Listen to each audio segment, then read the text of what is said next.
Assalamualaikum warahmatullahi wabarakatuh. Pada video kali ini kita akan membahas mengenai PPh Pasal 21 yang nanti akan dibahas secara umum dan spesifik untuk PPh Pasal 21 bagi pegawai tetap. Bersama saya Asif Faristi, selamat menonton. Ikatlah ilmu dengan tulisan sehingga teman-teman jangan lupa siapkan pena dan kertas untuk mencatat sesuatu yang dianggap penting. Sebelum masuk membahas PPh Pasal 21, saya akan memperlihatkan kepada teman-teman semua bagaimana posisi si PPh Pasal 21 ini dalam pelaporan pajak. Nah, di dalam pelaporan pajak sendiri itu terdapat 2 SPT yang harus dilaporkan. Yang pertama adalah SPT tahunan, yang kedua adalah SPT masa. Untuk SPT tahunan sendiri ini terdiri dari 2, yaitu SPT tahunan untuk wajib pajak orang pribadi dan yang kedua adalah SPT tahunan untuk wajib pajak badan. Nah, yang kedua tadi itu adalah SPT masa. SPT masa ini terdiri dari PPh Pasal 21, 22, 23, dan 26. Kemudian PPh final 4 ayat 2. Dan yang terakhir adalah PPN. Untuk SPT tahunan sendiri ini dilaporkan setiap tahun. Dan untuk SPT masa dilaporkan setiap masa atau setiap bulan. Nah, nanti kita akan bahas satu persatu mengenai SPT, PPh yang tahunan dan juga yang masa. Nah, yang pertama-tama ini yang akan saya bahas adalah yang masa, yaitu untuk PPh Pasal 21. Pajak penghasilan Pasal 21 atau yang lebih dikenal dengan PPh 21 ini adalah pajak yang dikenakan terhadap wajib pajak orang pribadi dalam negeri atas penghasilan yang terkait dengan pekerjaan, jasa atau kegiatan meliputi upah, gaji, honorarium, tunjangan, dan pembayaran lain dengan nama dan dalam bentuk apapun. Apabila penghasilan tersebut yang menerima adalah wajib pajak luar negeri, maka diatur dalam Pasal 26 Undang-Undang Pajak Penghasilan yang selanjutnya disebut dengan PPh Pasal 26. Pembayaran PPh ini dalam tahun berjalan melalui pemotongan oleh pihak-pihak tertentu. Pihak yang wajib melakukan pemotongan, penyetoran, dan pelaporan untuk PPh Pasal 2126 adalah pemberi kerja, bendaharawan pemerintah, dana pensiun, badan, perusahaan, dan penyelenggara kegiatan. Jumlah pajak yang telah dipotong oleh pemberi kerja dapat dijadikan kredit pajak atas PPh yang terutang pada akhir tahun. Kredit pajak sendiri adalah pajak yang telah dilunasi setiap bulan atau masa lain yang ditetapkan oleh Menteri Keuangan dalam tahun berjalan, baik yang dibayar sendiri oleh wajib pajak maupun yang dipotong serta dipungut oleh pihak lain, yang merupakan angsuran pajak yang boleh dikurangkan dari pajak yang terhutang pada akhir tahun pajak yang bersangkutan, kecuali untuk pajak yang bersifat final. Selanjutnya kita akan membahas mengenai hak dan kewajiban penerima penghasilan yang dipotong PPh Pasal 21. Hak penerima penghasilan yang dipotong Pasal 21 yang pertama adalah mendapatkan PTKP. PTKP ini adalah penghasilan tidak kena pajak yang mana PTKP ini dapat dijadikan pengurang penghasilan neto.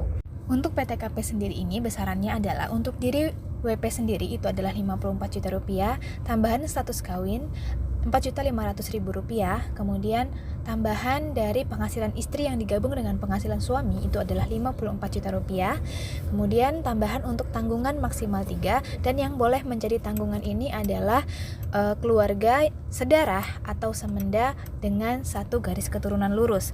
Besarannya adalah Rp4.500.000 per tanggungan. Untuk PTKP ini sendiri diberikan menurut jumlah tanggungan keluarga pada keadaan permulaan tahun takwim atau 1 Januari. Nah, apabila terdapat perubahan di pertengahan tahun, maka perubahan tersebut akan berlaku di tahun berikutnya. Hak yang kedua itu adalah PPh 21 ini dapat merupakan kredit pajak bagi penerima penghasilan yang dipotong PPh Pasal 21, kecuali untuk PPh Pasal 21 yang bersifat final. Untuk kewajiban sendiri, ini adalah kewajiban bagi pemotong pajak, yaitu menyerahkan bukti pemotongan PPh Pasal 21 kepada penerima penghasilan, yang mana bukti pemotongan ini akan menjadi dasar untuk mengkreditkan pajak yang telah dipotong. Berikut adalah penghasilan-penghasilan yang merupakan objek pemotongan PPh Pasal 21.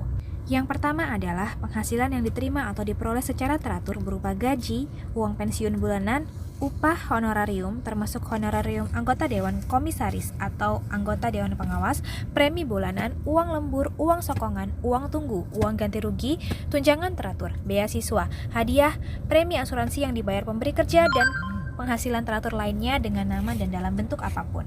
Yang kedua adalah penghasilan yang diterima atau diperoleh secara tidak teratur berupa jasa produksi, tantim, gratifikasi, tunjangan cuti, tunjangan hari raya, tunjangan tahun baru, bonus, premi tahunan, dan penghasilan sejenis lainnya yang sifatnya tidak tetap yang biasanya dibayarkan sekali dalam setahun. Yang ketiga adalah honorarium, uang saku, hadiah atau penghargaan dengan nama dan dalam bentuk apapun, komisi, beasiswa, dan pembayaran lain sebagai imbalan sehubungan dengan pekerjaan, jasa, dan kegiatan yang dilakukan oleh wajib pajak dalam negeri, termasuk tenaga ahli, pemain musik, pembawa acara, penyanyi, pelawak, bintang film, olahragawan, penasehat, pengajar, pelatih, pengawas, pengelola proyek, pembawa pesanan atau yang menemukan langganan, peserta perlombaan, petugas penjajah barang dagangan, petugas dinas luar asuransi, peserta pendidikan, pelatihan, dan juga magang. Yang keempat, gaji kehormatan, tunjangan-tunjangan lain yang terikat dengan gaji yang diterima oleh pejabat negara, pegawai negeri sipil, serta uang pensiun dan tunjangan-tunjangan lain yang sifatnya terkait dengan uang pensiun yang diterima oleh pensiunan termasuk janda atau duda dan atau anak-anaknya. Selanjutnya, upah harian, upah mingguan, upah satuan, dan upah borongan. Dan yang terakhir adalah uang tebusan pensiun, uang tabungan hari tua, dan tunjangan hari tua atau THT, uang pesangon, dan pembayaran lain sejenisnya. Nah, selanjutnya kita akan melihat yang bukan merupakan objek PPh pasal 21. Yang tidak termasuk objek pemotongan PPh pasal 21 adalah yang pertama, pembayaran asuransi dari perusahaan asuransi kesehatan, asuransi kecelakaan, asuransi jiwa, asuransi dwiguna, dan asuransi beasiswa. Yang kedua, penerimaan dalam bentuk natura dan kenikmatan lainnya dengan nama dan bentuk apapun, kecuali yang diberikan oleh bukan wajib pajak. Yang ketiga, iuran pensiun yang dibayarkan kepada dana pensiun yang pendiriannya telah disahkan oleh Kementerian Keuangan dan penyelenggara Taspen serta THT kepada Badan Penyelenggara Taspen dan Jam Sostek yang dibayar oleh pemberi kerja. Yang keempat, penerimaan dalam bentuk natura dan kenikmatan lainnya dengan nama dan dalam bentuk apapun yang diberikan oleh pemerintah. Yang kelima, kenikmatan berupa pajak yang ditanggung oleh pemberi kerja. Dan yang terakhir adalah zakat yang diterima oleh orang pribadi yang berhak dari badan atau lembaga amil zakat yang dibentuk dan disahkan oleh pemerintah. Nah, berikut ini adalah penghasilan yang dipotong PPh pasal 21 yang bersifat final. Penghasilan yang dipotong PPh 21 yang bersifat final adalah yang pertama, penghasilan berupa uang pesangon yang dibayarkan sekaligus oleh dana pensiun yang pendiriannya telah disahkan oleh Kementerian Keuangan.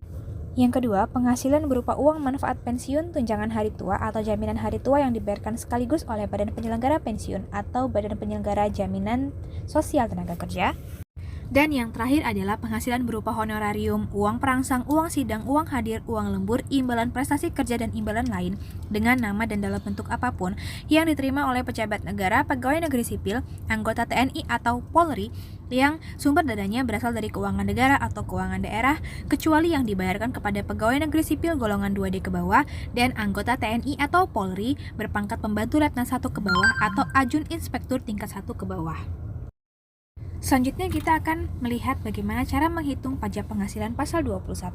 Untuk menghitung PPh pasal 21 yang dipotong oleh pemotong pajak secara umum diformulasikan sebagai berikut, yaitu PPh pasal 21 yang terutang adalah tarif dikalikan dengan dasar pengenaan pajaknya.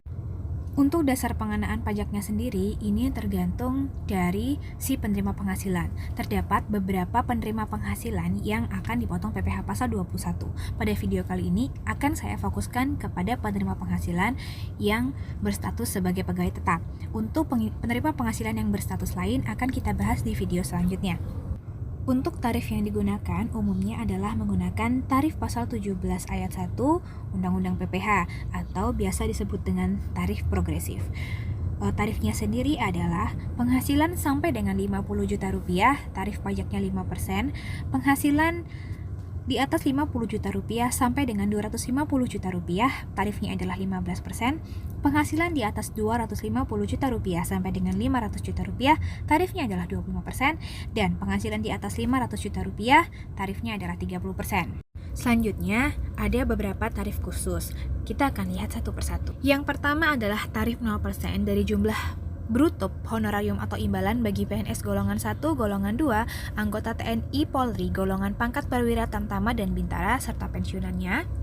Kemudian 5% dari jumlah bruto honorarium atau imbalan bagi PNS golongan 3, anggota TNI Polri golongan pangkat perwira pertama dan pensiunannya. Dan yang terakhir adalah tarif 15% dari jumlah bruto honorarium atau imbalan bagi PNS golongan 4, anggota TNI atau Polri golongan pangkat perwira menengah dan tinggi serta pensiunannya.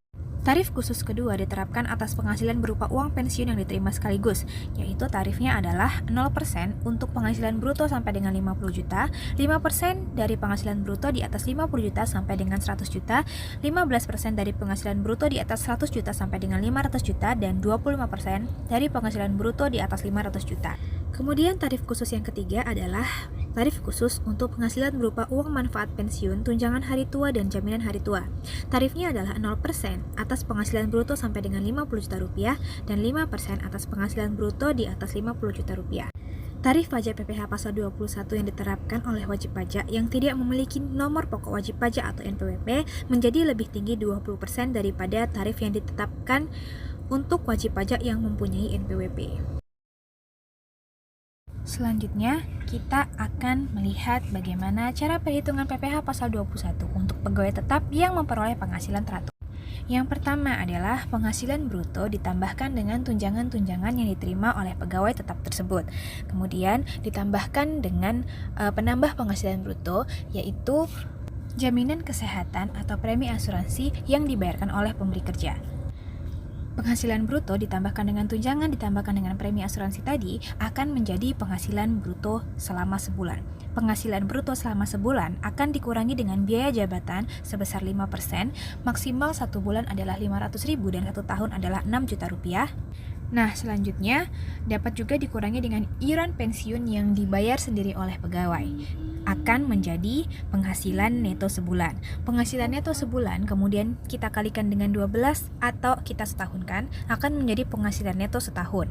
Penghasilan neto setahun kita kurangi dengan PTKP atau penghasilan tidak kena pajak akan menjadi penghasilan kena pajak. Nah, penghasilan kena pajak ini adalah dasar pengenaan pajak bagi PPh 21 untuk pegawai tetap yang memperoleh penghasilan teratur. PKP ini akan kita kalikan dengan tarif pasal 17 yang mana akan menjadi PPh terutang pasal 21 setahun. Untuk mengetahui PPh terutang sebulannya, maka PPh terutang setahun ini kita bagi dengan 12. Untuk lebih gampangnya, mari kita lihat contoh berikut ini. Contohnya adalah Bambang Eko, pegawai pada perusahaan PT Chandra Kirana menikah dan belum memiliki anak, memperoleh gaji sebesar 8 juta rupiah. PT Chandra mengikuti program BPJS Tenagakerjaan, premi jaminan kecelakaan kerja dan premi jaminan kematian dibayar oleh pemberi kerja dengan jumlah masing-masing 0,50% dan 0,30% dari gaji. PT Chandra Kirana menanggung iuran jaminan hari tua setiap bulan sebesar 3,70% dari gaji, sedangkan Bambang Eko membayar iuran jaminan hari tua sebesar 2% dari gaji setiap bulan. Di samping itu, PT Chandra Kirana juga mengikuti program pensiun untuk pegawainya, yang mana ia membayarkan iuran pensiun untuk Bambang Eko sebesar Rp200.000, sedangkan Bambang Eko sendiri membayar iuran pensiun sebesar Rp100.000. Pada bulan Juli 2016, Bambang Eko hanya menerima pembayaran berupa gaji tanpa ada tunjangan. Berikut adalah perhitungan PPh pasal 21 bulan Juli 2016 untuk Bambang Eko. Gaji Bambang Eko adalah 8 juta rupiah. Premi jaminan kecelakaan sebesar Rp40.000, premi jaminan kematian Rp24.000, sehingga penghasilan bruto Bambang Eko adalah Rp8.064.000. Dan pengurangnya adalah biaya jabatan yaitu 5% dikalikan dengan Rp8.064.000 yaitu sebesar Rp403.200 dan iuran pensiun sebesar Rp200.000 dan juga iuran jaminan hari tua sebesar Rp160.000 sehingga total pengurangnya adalah sebesar Rp663.200 sehingga penghasilan neto Bambang Eko sebulan adalah Rp7.400.800. Kemudian kita kalikan dengan 12 untuk menyetahunkannya sehingga penghasilan neto setahunnya menjadi Rp88.809.600. Kemudian kita tambahkan pengurangnya yaitu PTKP untuk diri Bambang sendiri sebesar Rp54 juta dan tambahan karena menikah yaitu Rp4.500.000 sehingga total PTKP-nya adalah Rp58.500.000.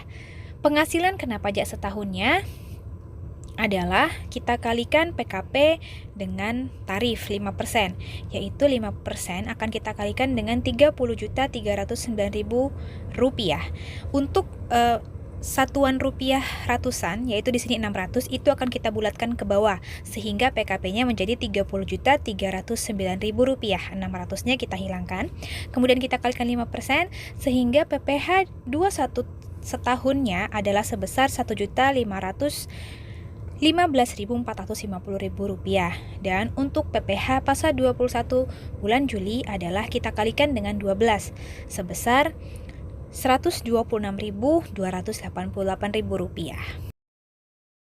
Nah, jika yang menerima penghasilan ini adalah WP luar negeri, maka akan dikenakan PPh pasal 26. Karyawan dalam bentuk apapun atau status apapun, maka dia akan dikenakan PPh pasal 26 jika dia WPLN. Dan tarifnya adalah hanya satu, yaitu 20%, kecuali ada perjanjian lain antara Indonesia dengan negara yang bersangkutan. Sekian pembahasan kita tentang PPh 21 atas pegawai tetap. Sampai bertemu di video selanjutnya. Terima kasih. Wassalamualaikum warahmatullahi wabarakatuh.